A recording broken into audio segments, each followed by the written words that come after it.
Olá pessoal, tudo bem com vocês? Hoje temos mudanças aqui no canal, né? Mudanças de ajustes, de sonorização, né?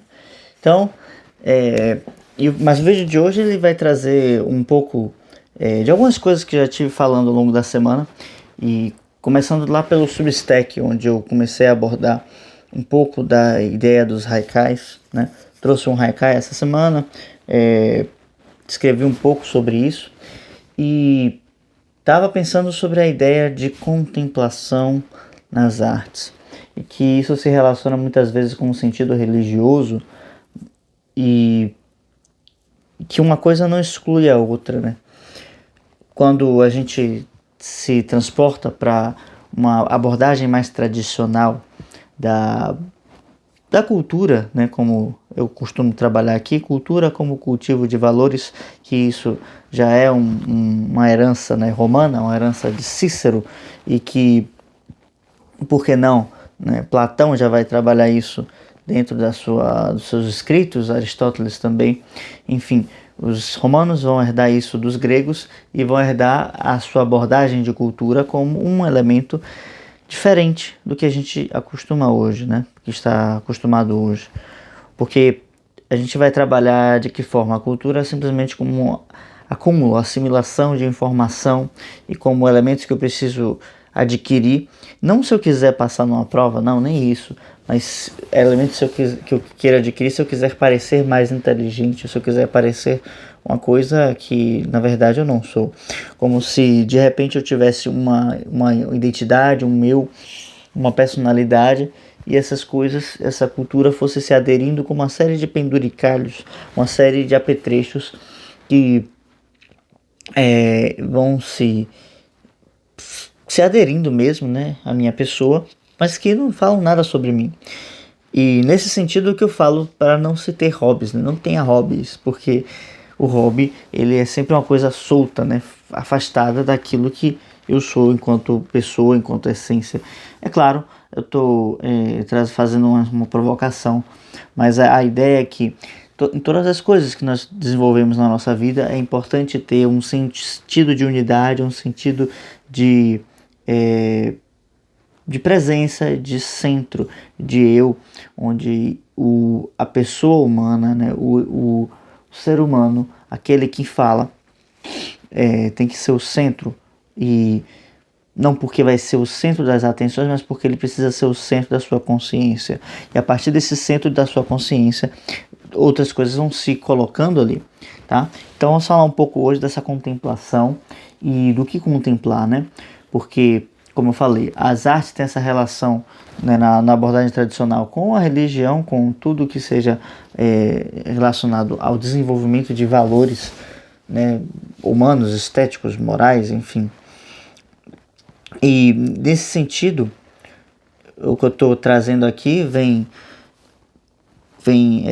contribuir para que, por exemplo, se a pessoa deseja colocar em sua vida, né, Deus no centro, ou qualquer outra ideia profunda, né, nesse sentido, no centro, uma fraternidade, como a união, como a verdade, isso vai estar junto com a expressão do eu, porque o eu, ele é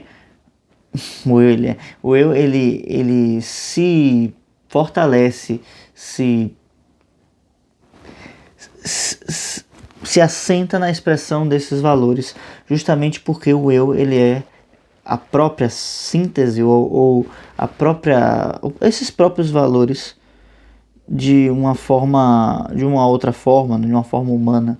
Mas a identidade do eu, né, no caso, esse indivíduo, né, de que nos fala Platão, de que nos fala esses gregos, esses seres que buscavam desenvolver essa cultura, esse eu vai ser justamente a própria expressão, a própria manifestação desses valores mais profundos.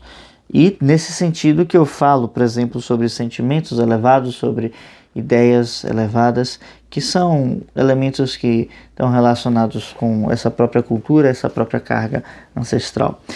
Um preâmbulo muito grande para assim, uma abordagem simples que eu vou fazer hoje sobre contemplação. Então, como a gente fala dos haikais, né? E se você não me segue lá no Substack, deveria seguir, né? Então o link vai ficar aí na descrição para ficar o convite, né? Você me seguir lá no Substack. E em relação aos haikais, que temos são um poema curto de 3 versos, onde se busca capturar o instante, né? No momento que eu estava lendo algumas coisas sobre isso, eu pensei que muitas pessoas iriam atribuir isso a um certo minimalismo, a uma certa busca pelo essencial, e que de certa forma não está errado, né? Não é um erro pensar dessa forma, mas eu acredito que quando se busca essa expressão dentro desse contexto oriental, é diferente para a gente pensar simplesmente no minimalismo, né? Porque muitas vezes quando eu vejo falar de minimalismo, né, é sempre aquela pessoa que busca ter menos trabalho na vida e por isso, graças a isso, ela vai então tirando coisas que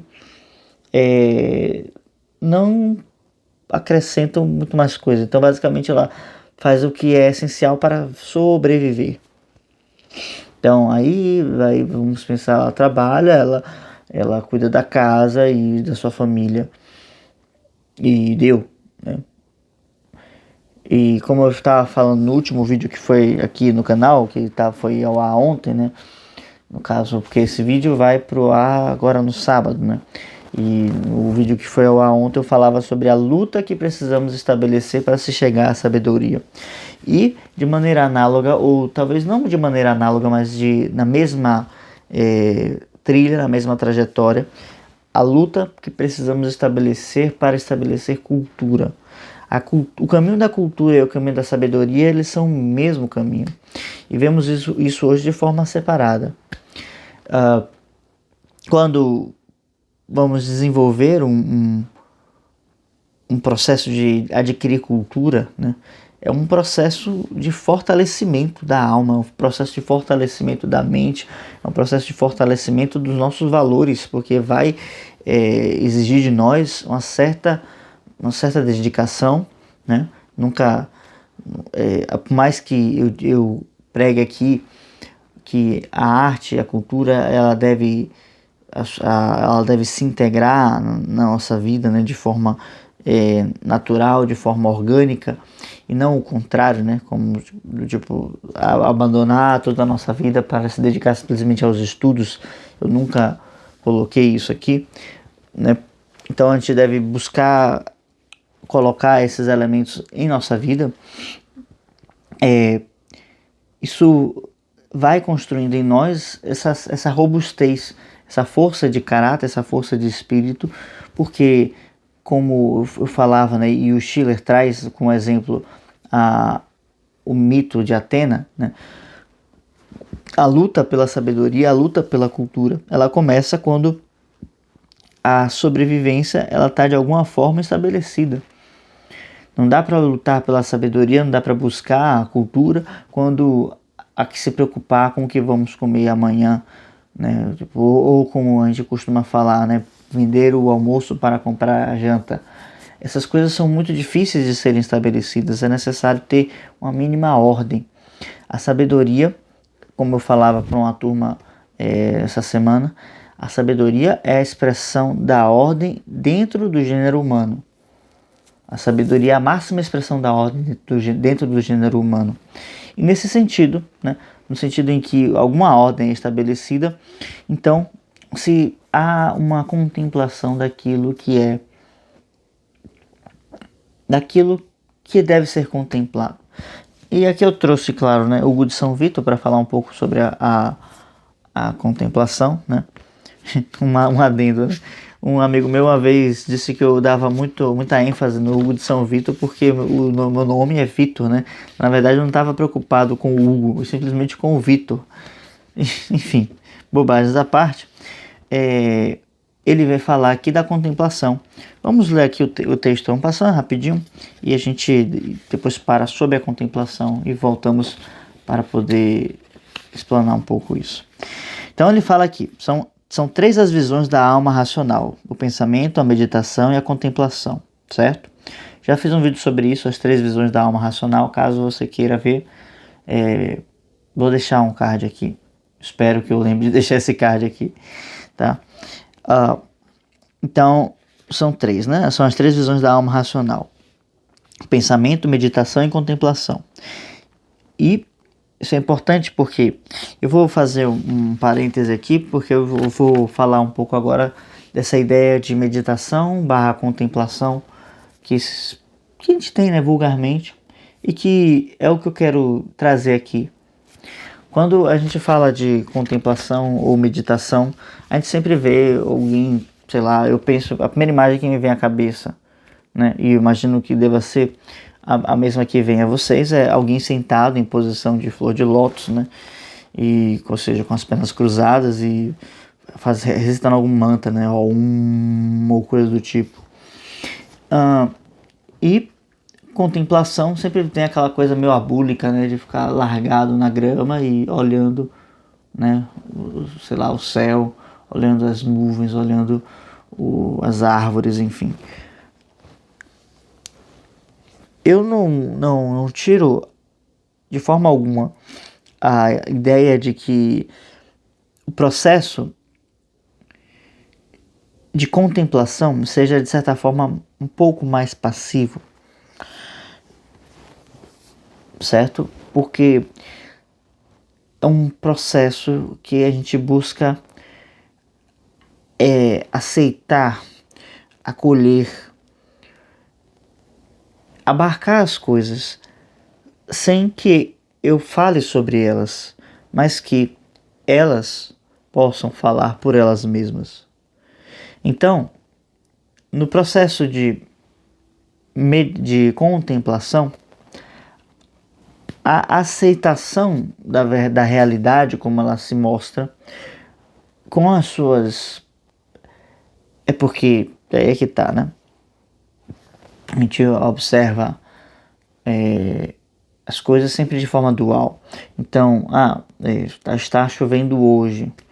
E geralmente se tem um pensamento positivo ou negativo sobre isso.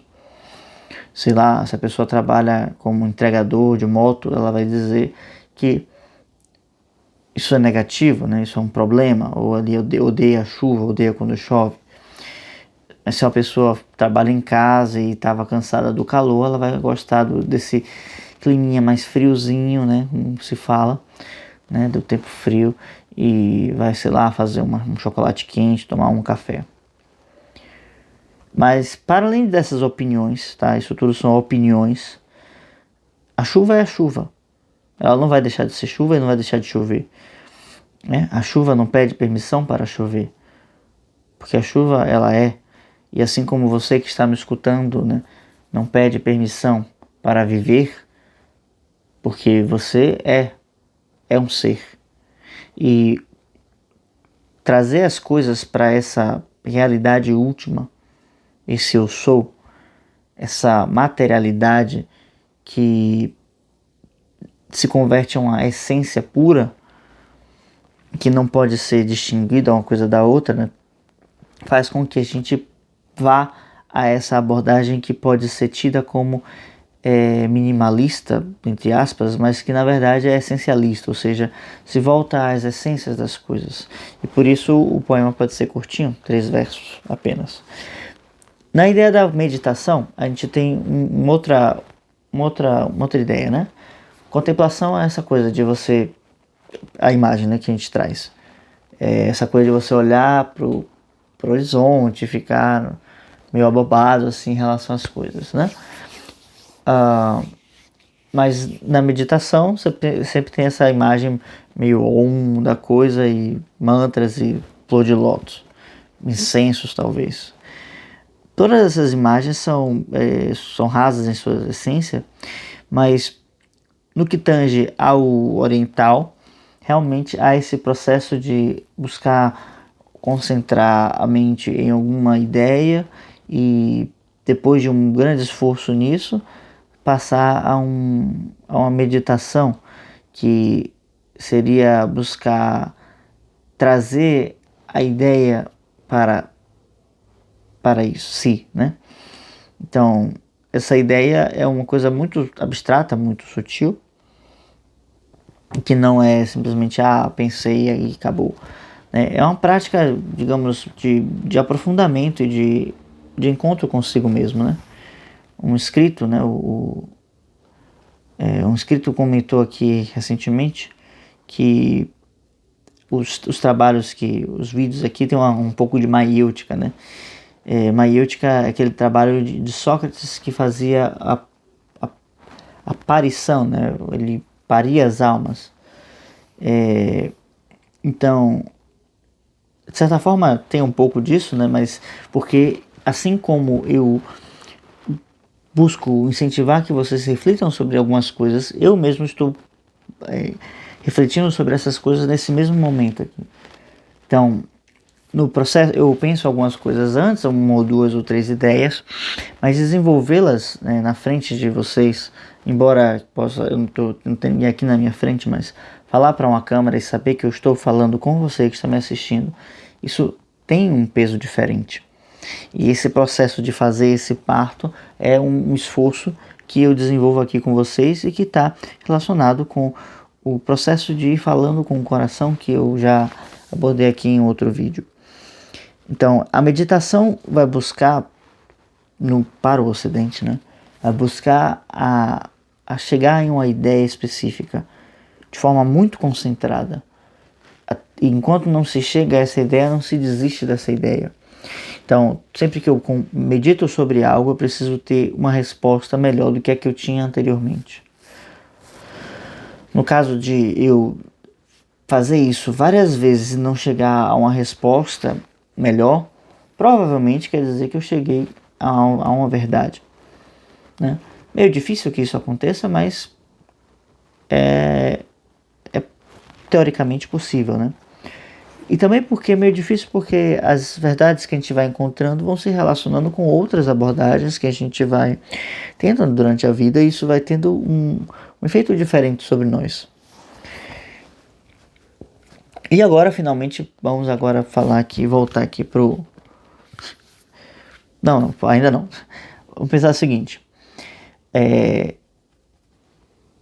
Na meditação oriental, a gente vai então pensar sobre essas coisas e vai pensar que é uma prática de ascese, né? De você buscar se purificar de certas coisas, né? De soltar algumas coisas. Então, nesse sentido, a vida monástica ela é muito benéfica e o caminho de ascese, o caminho de limpeza, ele vai trazer para aquele que pratica, né, um benefício de estar mais perto, né, desse vazio, que eu tenho entendido o vazio como um contato direto sem elementos que interfiram esse contato. Por isso esse vazio, não há nada entre o eu e a minha consciência do eu e o eu, né? Então é como se eu tivesse um contato direto comigo mesmo. E isso pode parecer um papo meio coach, meio qualquer coisa, mas vamos lembrar que já no oráculo de Delfos, ao qual Sócrates foi se consultar, né? E onde ele ficou sabendo que era o homem mais sábio da Grécia, fala justamente disso, conhece-te a ti mesmo. Então, isso é um mistério que está sendo colocado desde muito tempo, e desde tradições muito antigas que se falavam isso é porque tinham alguma coisa em mente com isso. Se formos comparar essa abordagem, esse posicionamento dessas civilizações antiquíssimas, né, como a Suméria, o Egito, a China, né, e esse posicionamento que já era encontrado desde lá, a nossa sociedade hoje, né, que consta de poucos séculos, ou às vezes nem de um século, né, quando a gente pensa nos estados modernos, é simplesmente um respiro, né, um espirro. Então, há um porquê e esse porquê gerou seus frutos, que são inegáveis, indeléveis ao longo da história. A história não conseguiu apagar esse rastro ainda, né? A história tudo leva, tudo devora, né? Cronos. Mas esses rastros, esses indícios ainda não foram apagados. Voltando aqui agora para a meditação e contemplação, e depois a gente vai finalizar com a ideia da poesia como essa atitude contemplativa. Ele coloca aqui: o pensamento é quando a mente é tocada pela noção das coisas de forma transitória. Eu vou repetir. O pensamento é quando a mente é tocada pela noção das coisas de forma transitória. E ele fala: quando a própria coisa se apresenta repentinamente à alma, seja entrando pelos sentidos, seja brotando da memória. Trocando em miúdos, eu não vou me aprofundar nisso porque já tem o vídeo sobre isso aqui. O pensamento é quando eu vejo alguma coisa, eu toco alguma coisa, tem esse livro aqui, eu me relaciono com ele. Bom, isso é um livro, né? Eu sei do que se trata. Ou posso lembrar desse livro em algum momento aleatório, ou seja, o pensamento ele é meio caótico, meio desordenado. Ele acontece, né? Ele acontece, assim como nós sentimos coisas. Passa um vento frio, eu sinto frio e é isso. O pensamento vai na mesma direção, no mesmo nível de autonomia. O pensamento de modo... Opa, peraí, perdi alguma coisa. A meditação é um reconduzir. Pega essa palavra. A meditação é um reconduzir o pensamento de modo assíduo e aguçado quando nos esforçamos para esclarecer algo obscuro ou quando procuramos penetrar no que está oculto. Falei sobre isso agora há pouco, né? Então, é essa busca, a meditação ocidental, ela não é uma prática exatamente de ascese, mas uma prática de penetrar naquilo que está oculto, de encontrar uma resposta clara para coisas que são obscuras. E continua. A contemplação é uma visão perspicaz e livre, quando o espírito... Perspicaz e livre, que o espírito tem das coisas, que normalmente são percebidas de modo confuso. Só um minutinho. A meditação trata daquilo que está por inteligência. Certo. Tá. Então ele completa aqui no final. A contemplação se estende à compreensão de muitas ou mesmo da totalidade das coisas. Olha o poder disso aqui.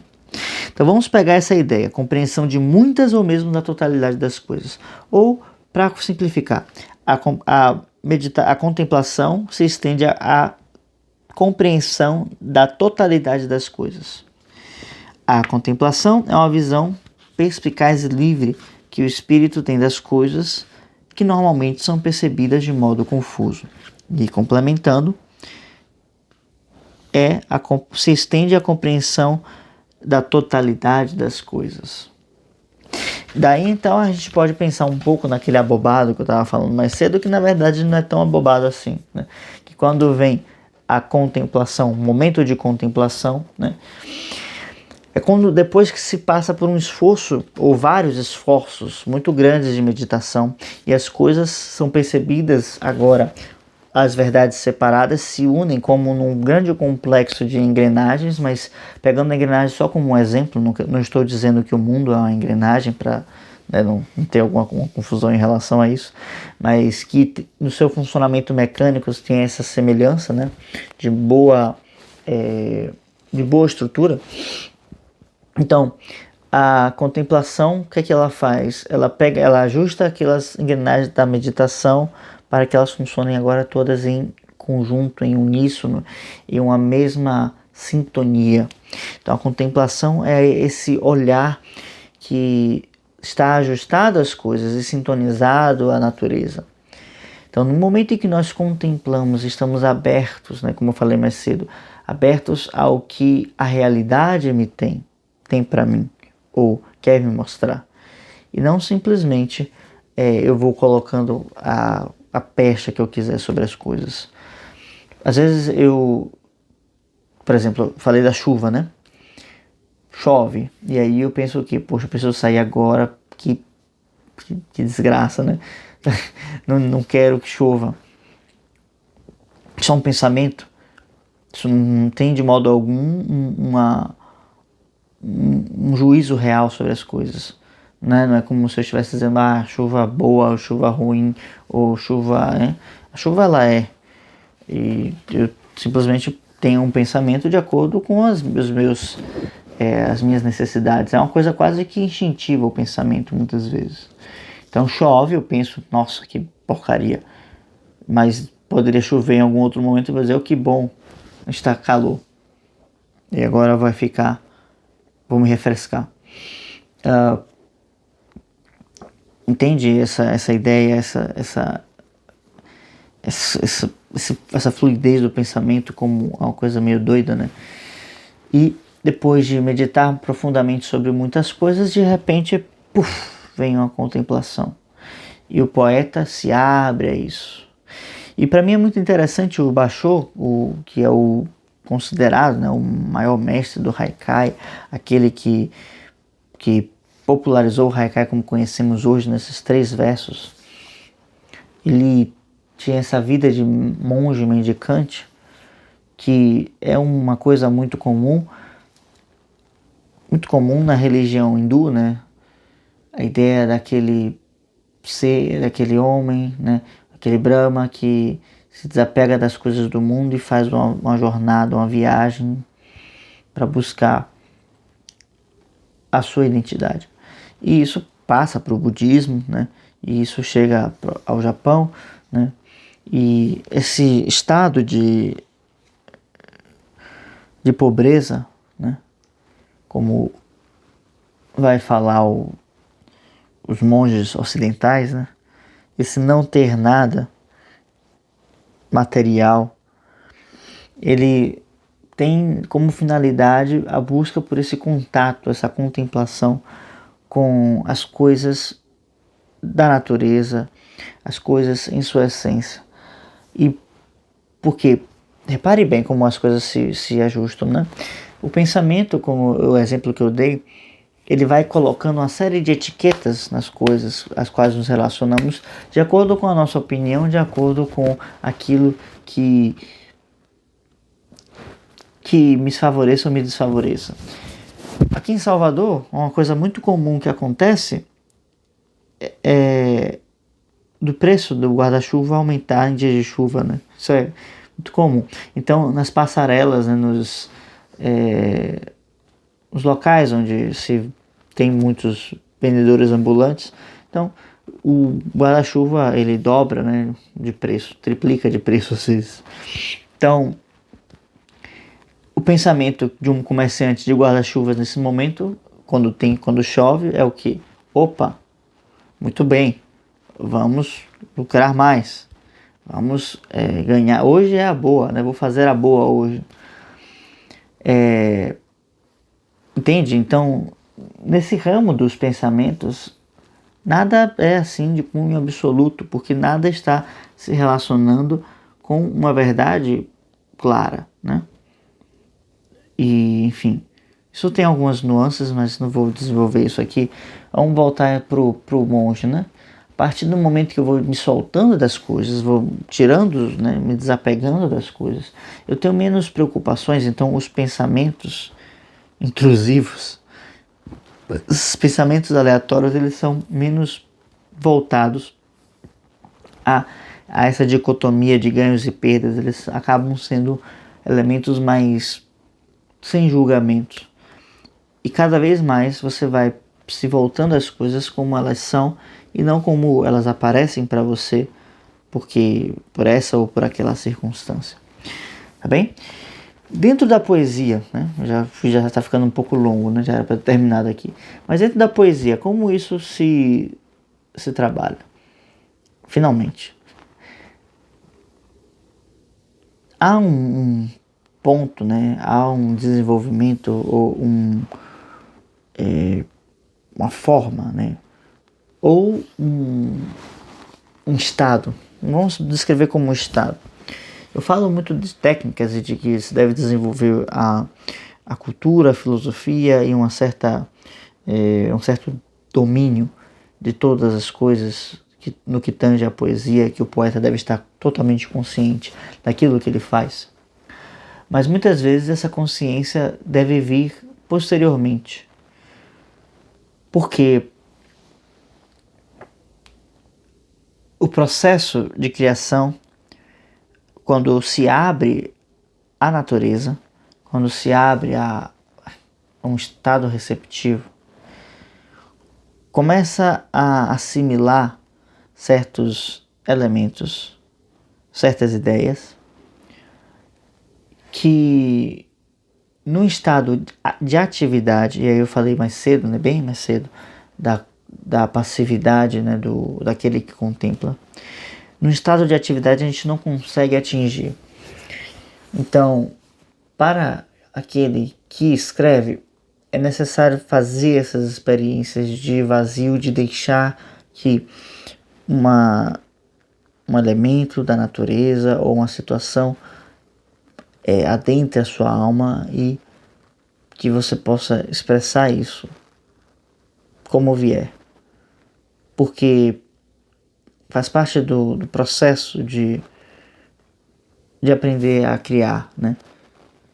Muitas vezes a criação é simplesmente aceitar exatamente aquilo que veio e dar um trato aqui, outro ali.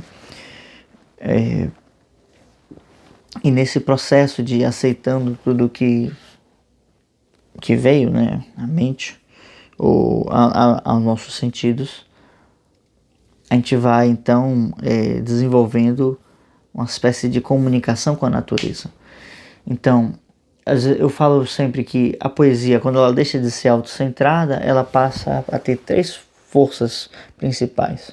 A primeira delas é a força moral, que é tratada ou trazida como uma espécie de desenvolvimento, como uma espécie de fábula, de forma muito grosseira, mas que traz uma experiência que seja transformadora para aquele cidadão, para aquele indivíduo que escreveu. O segundo ponto é justamente esse elemento de contemplação. Volta um pouco. Justamente esse elemento de comunhão.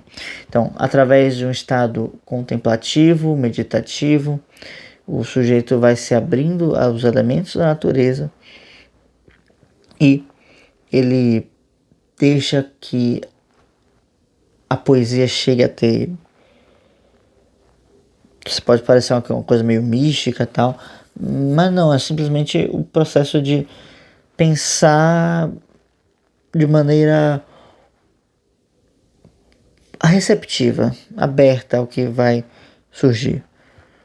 É uma coisa meio curiosa, né? Não dá pra falar muito, é necessário experienciar.